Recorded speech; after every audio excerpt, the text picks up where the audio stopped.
in a position that was closer than anybody else, just by happenstance, that allowed me to look for some period of time at the president's head wound, probably 18 to 20 inches away from it. Dr. Perry, who was enlarging the wound in the neck to do the tracheostomy, told me that the small wound in the neck looked like an entrance wound. The head wound that I saw was a very large wound in the right posterior part of the head. Well, where did you think the shots had come from? What did you think?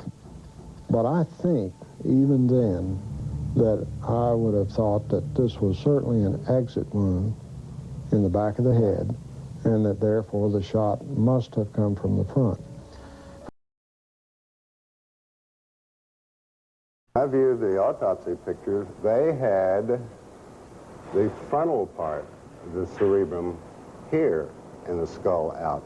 So when the picture was taken, you think they pulled the skin back up over this wound? That's the only thing I can postulate, because the back of his head was gone. This was a huge hole. It was on the right. It was 9 to 10 centimeters across, and you could look right into the brain. Crenshaw. Large hole is at the front of the head. See something else. This is just almost a personal question. Are you pretty comfortable today with the notion that someone was firing at President Kennedy somewhere from the front? Yes.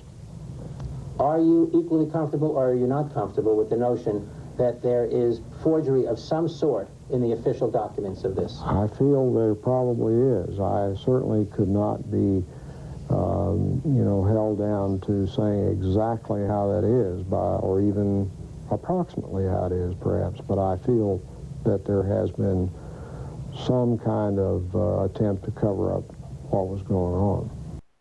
Let me show you, to my best recollection, what the wound looked like to me that day in Trauma Room 1. Before each doctor looked at the photos, he described the wounds he had seen back in 1963. I could see the president's head wound quite well, and I was probably looking into a wound that was on the lateral or the side part of the head and the back part of the head. It would be this portion of the head right here. As I remember, it's like this, that there was a big wound, big deficit in his skull and the temporal parietal area.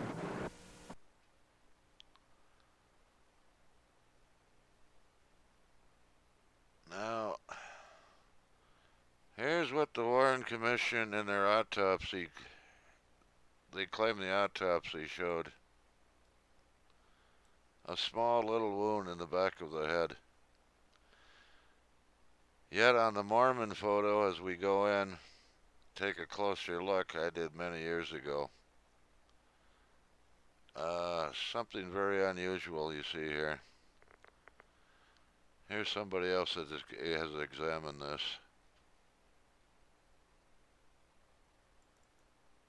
Inconsistencies within, and the pristine Mary Moorman photograph allowed me to go in and actually measure the wound optically without image processing.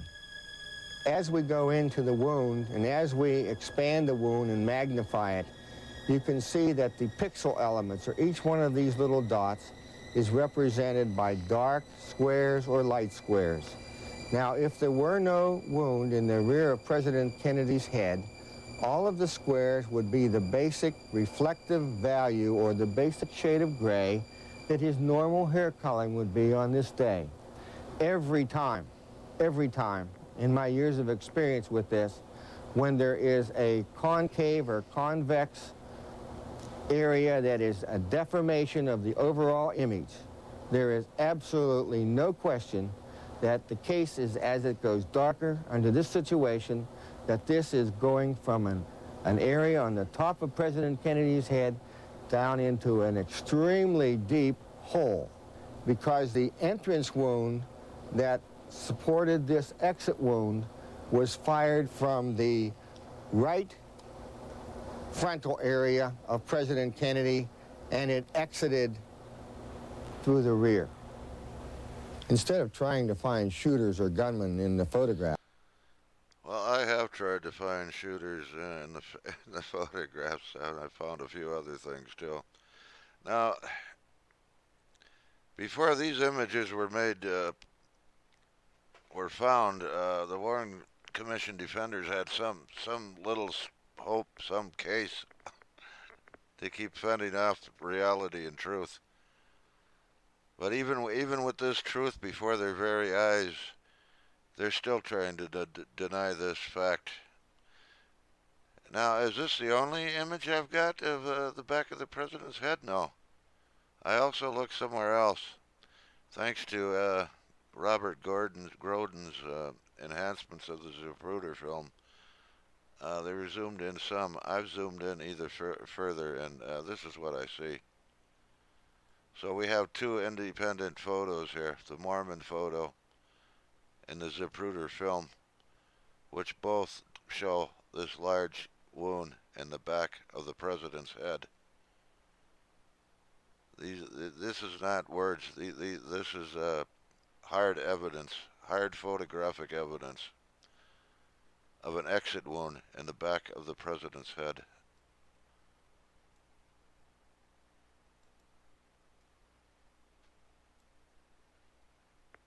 How they can deny that? They could deny anything.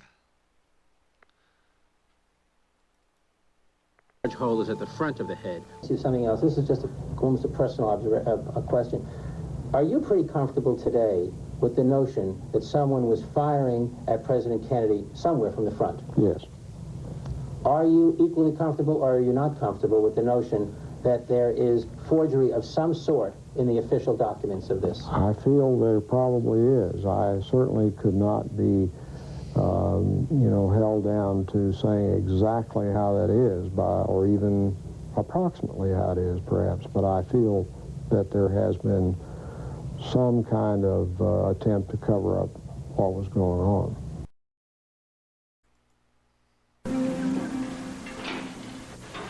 Darrow Tomlinson, a Parkland Hospital employee, reenacts how he found that bullet on a stretcher.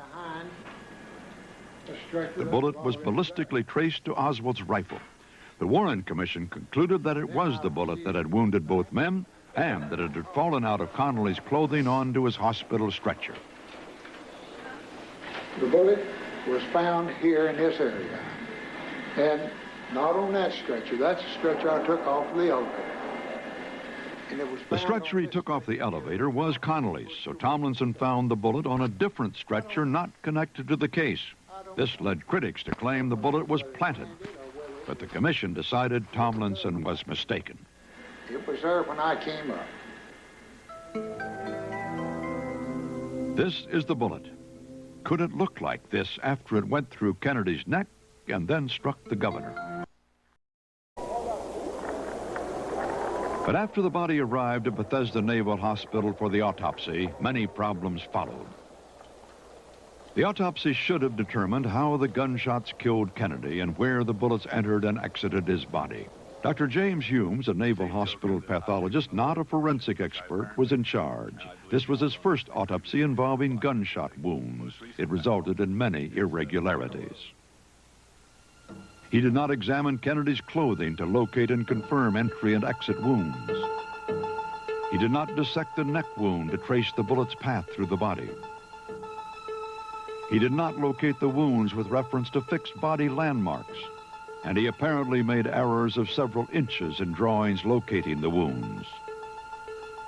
He did not properly examine the brain, which disappeared some years later and has not been found since.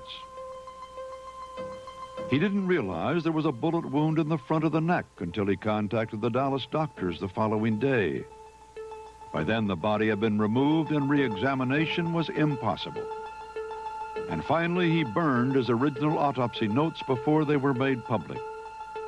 Compounding these problems, the autopsy descriptions of the wounds were substantially different from the way the doctors in Dallas described them, as David Lipton explains.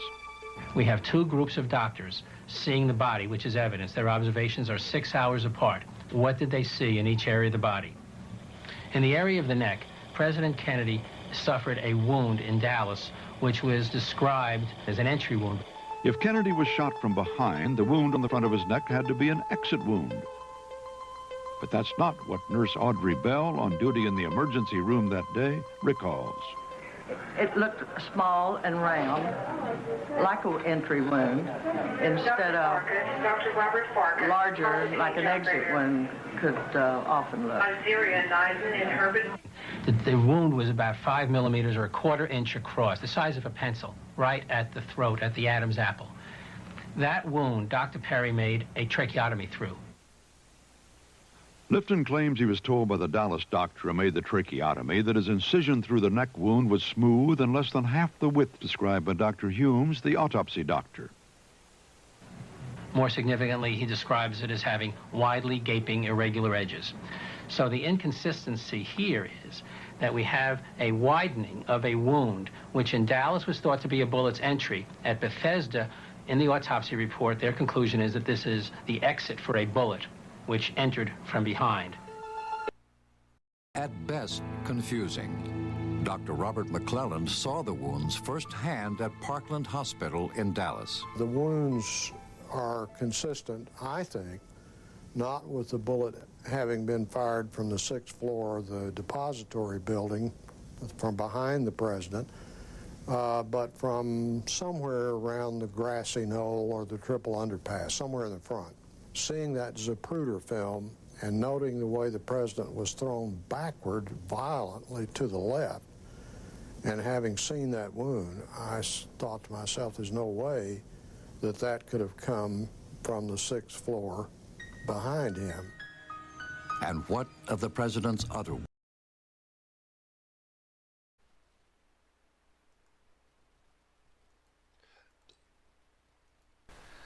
The Warren Commission's guided missile.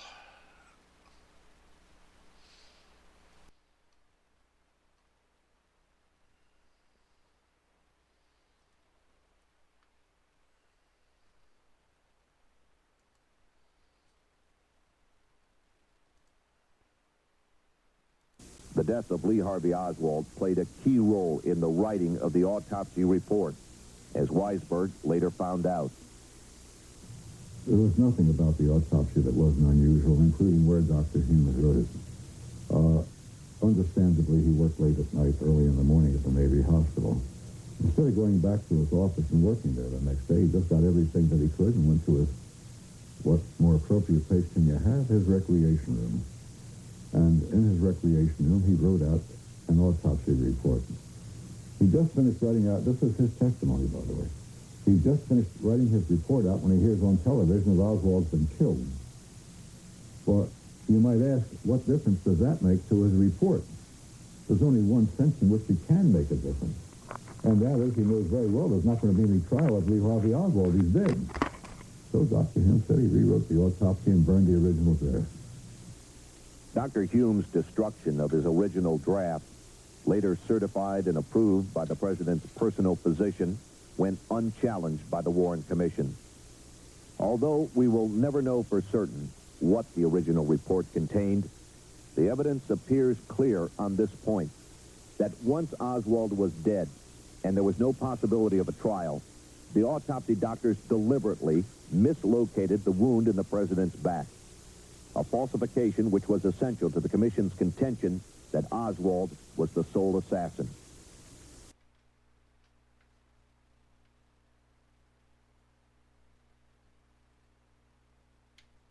At all. They did not even do a research project enough to find out who all was in the room. Only those people who wrote up their comments or what they saw were called for the Warren Commission. And you, being a young doctor, decided not to write up your comments. I didn't like the way the project was being handled. And afterwards, when everybody in Dallas knew it was Lee Harvey Oswald, and I didn't think so, I was not going to rock the boat.